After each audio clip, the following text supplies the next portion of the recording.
Hello friends.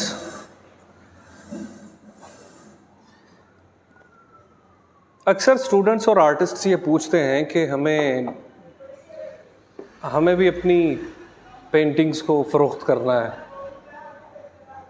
किस तरह की जा सकती हैं। ये बड़ा एक ज़्यादा पूछे जाने वाला सवाल है कि हमें भी वो कई दफ़ा ऐसा होता है कि मुझे कोई मैसेज आता है तो वो मुझसे पूछते हैं आपकी पेंटिंग का क्या रेट है, आप मुझे अपनी पेंटिंग का प्राइस बताएं। मैं समझता हूँ कि ये कोई कस्टमर है, कोई क्लाइंट है, तो फिर मैं उसे रेट बताता हूँ। तो वो आगे से मुझे कहता है कि चलें सर शुक्रिया, मैंने यही पूछना था। मैं पूछता हूँ खैरियत, आपने मुझसे कीमत पूछी है, किस वजह से पूछी है? तो वो कहता है अच्छा मैं भी कोई पेंटिंग्स कभी कभार बनाता हूँ, तो मुझे ये पूछना था कि रेट क्या है मार्केट में, यानी किस रेट पे मैं फ़रोख्त करूँ। तो जिस रेट पे आप फ़रोख्त कर रहे हैं उसी रेट पे मैं।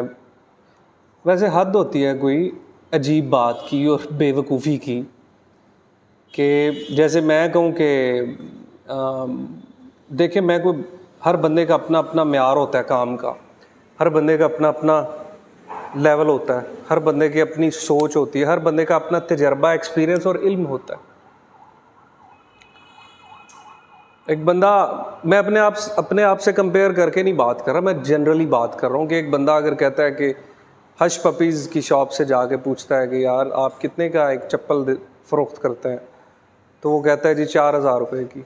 तो वो दुकानदार कहता है जी खैरियत है, आप पूछ रहे हैं, ले लें, किस साइज़ का आपने चप्पल लेनी। वो कहता है नहीं यार, मैंने भी कारखाना बनाया गली में, मोहल्ले में, तो मैं भी चप्पलें सेल करनी है, तो मैंने पूछा मैं पता कर लूँ कि किस रेट पे। आई एम नॉट जनरली एक बात कर रहा हूँ कि मैं एक सिंगर हूँ, मैं कभी कभार गुनगुनाता हूँ गाना, मुझे गाना गुनगुनाना अच्छा लगता है। मैं बाथरूम में भी बैठ के गाने गाता हूँ, मैं पब्लिक में बैठ के, फ्रेंड्स में जो क्लोज़र मेरे फ्रेंड्स हैं उनमें बैठ के भी गाने गाता हूँ। तो दिल मेरा दिल न माने, क्या करूँ, like I can sing a little bit, like मुझे ये पता है कि मैं सिर्फ अपने आप को गाना सुना सकता हूँ। तो अब मैं कहूँ कि मुझे भी अरिजीत सिंह की तरह बॉलीवुड में गाना है, यार अरिजीत फ़ोन करके कहूँ यार तुम्हें तो बॉलीवुड में बड़ा बुलाते हैं सारे डायरेक्टर्स और सारे प्रोड्यूसर्स, मुझे नहीं बुलाते यार, कोई तरीका हो, मैं भी गा लेता हूँ यार। थोड़ा सा कॉमन सेंस के साथ लोगों को सोचा करें। देखिए, मैं अब पाकिस्तान के बहुत बड़े बड़े आर्टिस्टों के लेवल पे जाके कीमत नहीं मांग सकता। पाकिस्तान में बहुत बड़े बड़े आर्टिस्ट बैठे हुए हैं, पूरे वर्ल्ड में बहुत सीनियर्स और बड़े आर्टिस्ट बैठे हुए हैं। मैं अब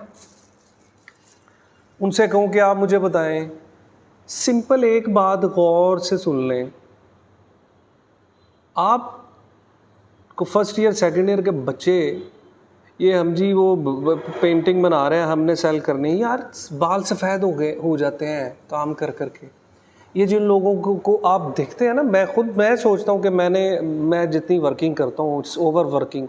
मैं समटाइम्स अपनी बॉडी के साथ अपने आप के साथ मैं ज़्यादती कर रहा होता हूँ, लेकिन नहीं, मुझे पता है मैं ज़्यादती नहीं कर रहा।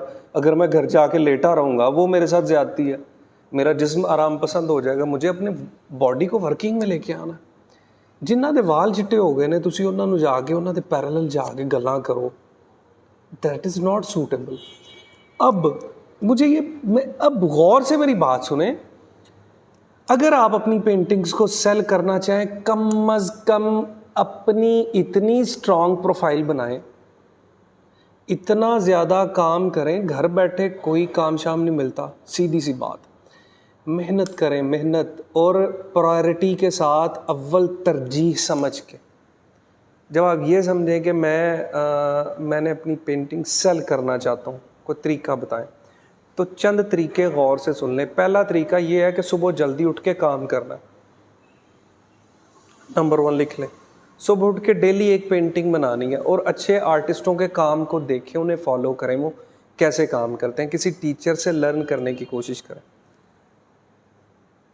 दूसरा तरीका ये है कि प्रैक्टिस करें, कम अज़ कम 2 से 3 साल मुसलसल प्रैक्टिस करें। फिर जाके कहीं आपको कोई एक ऑर्डर मिलेगा, वो भी कस्टमाइज्ड पेंटिंग का। ये नहीं है कि जो पेंटिंग यहाँ पे लगी हुई हैं यही सेल होती हैं। पाकिस्तान में पेंटिंग को ख़रीदने का इतना कोई ट्रेंड नहीं है। पाकिस्तान में ऑर्डर पे पेंटिंग बनवाने का ट्रेंड है कि मैं अपने दादे चाचे मामे दादी चाची आंटी का स्केच बनवा लूँ, या अपनी कोई फ्रेंड का, अपनी किसी वाट एवर हुएवर का कोई मैं स्केच बनवा लूँ। बट अगर आप ये कहें कि मैंने कोई स्केच मैं पेंटिंग बनाई हुई है घर पे पड़ी हुई है बेकार, जिसे आपने कभी लगी हुई टांगी हुई को नहीं देखा, तो लोग उसे ख़रीद के देखेंगे? ऐसा नहीं होता। हकीकत पसंदी में आए, हकीकत यही है कि लोगों को उनके मुताबिक का काम चाहिए जो कि आपने उन्हें प्रोवाइड करना है। हमेशा क्लाइंट की डिमांड के ऊपर काम करें। हाँ, अगर आप ये पूछना चाहें, देखना चाहें कि कोई बंदा आर्टिस्ट किस लेवल पे कीमत ले रहा है, आप अपने क्लाइंट को, सिंपल सी बात है, आपसे अगर कोई पूछता है कीमत को, आप नॉर्मल सी कीमत बता दें उसे जितना आपको माकूल लगता है। अगर उसने लेनी हुई ले लेगा, नहीं लेनी हुई तो कहें जी आप बताएं कितने रेट देंगे, उसके अकॉर्डिंग जितने वो दे रहे हैं आप उसे सेल कर दें। नहीं जी वो फ़लाँ बड़ा आर्टिस्ट है पाकिस्तान का, फ़लाँ कराची का, लाहौर, इस्लामाबाद का, उसकी पेंटिंग इतनी महंगी बिकती, मेरी क्यों नहीं बिकती? भाई उस बंदे ने 30 साल ज़िंदगी के अपने इस काम में लगाए हुए हैं, उस बंदे का एक एक्सपीरियंस है, उस बंदे ने अपने आप को ख़त्म कर दिया आर्ट के पीछे, उस बंदे की एजुकेशन है।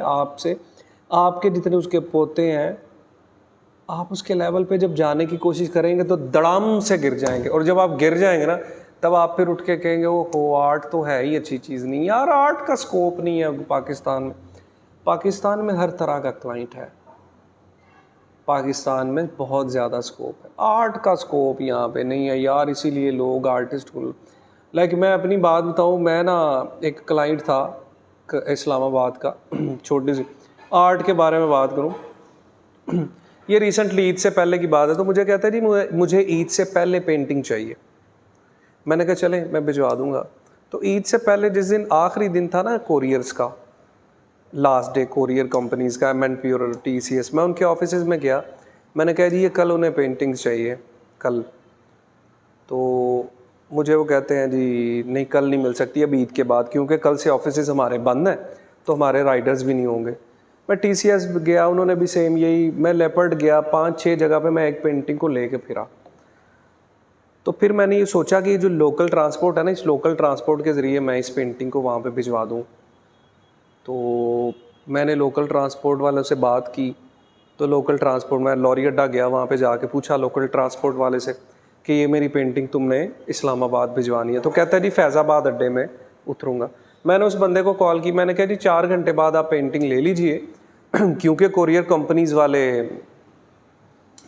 नहीं देंगे वो ईद के बाद। कहता है नहीं जी मुझे मेरे घर चाहिए, फैज़ाबाद तो मेरे घर से काफ़ी दूर है, मुझे मेरे घर पहुंचाएं किसी तरह। मैंने कहा जी मैं तो वहाँ पे मेरे ये राइडर तो नहीं है, खैर जो भी, तो आपको आना पड़ेगा। कहता है अच्छा फिर ऐसा करें कि आप इसे रखवा दें वहाँ पे फैज़ाबाद अड्डे में, तो सुबह मैंने वहाँ से गुजरना, मैं वहाँ से ले लूँगा। तो रात को कहीं पे वो गई है गाड़ी, तो गाड़ी वाले ने उसे कॉल किया कि सर सुबह अड्डे पे वो बंदा नहीं है अड्डे वाला, तो आप अभी आके ले लें किसी तरह। वो ड्राइवर बेचारा उसके इंतज़ार में 3 घंटे खड़ा रहा कि मुझसे आगे पेंटिंग ले लो। वो कहीं आया है, वो रात को टाइम लेट, उसकी नींद में कुछ थोड़ा सा खलल आ गया होगा, तो वो आया पेंटिंग लेने। तो सुबह मुझे मैसेज करता है आप लोगों की इसीलिए आर्टिस्टों की कदर नहीं है पाकिस्तान में, ये देखें मेरी पेंटिंग आपने किस तरह मुझे भिजवाई है, इसी वजह से आर्टिस्टों की कदर नहीं है, आर्टिस्टों की इज्जत यार कैसे अजीब लॉजिक्स है। यानी लोग कुछ भी कहीं भी कैसे भी ऐसे नॉनसेंस बातें होती हैं, और आप लोग जो ये समझते हैं कि हमने पेंटिंग सेल करनी, भाई अपने काम में इम्प्रूवमेंट लाएं, प्रैक्टिस करें, और किसी बड़े आर्टिस्ट के, किसी अच्छे आर्टिस्ट से मिलके कुछ चीज़ें नोट कर लें, मेरे पास आ जाए, मैं यहाँ पे बैठा हूँ, मेरे पास आ जाए, पेंटिंग्स कैसे सेल करनी है मैं आपको बता दूंगा। और यही तरीका मैंने आपको बताया कि अपनी प्रोफाइल स्ट्रॉन्ग करें, बहुत ज़्यादा प्रैक्टिस करें, एक दिन आएगा कि क्लाइंट्स, आपका कस्टमर, आपका क्लाइंट आपके पास चल के आएगा। हाँ, और मैंने क्या बात करनी थी, बस यही बात करनी थी। Thank you so much students, followers, friends, अस्सलाम वालेकुम।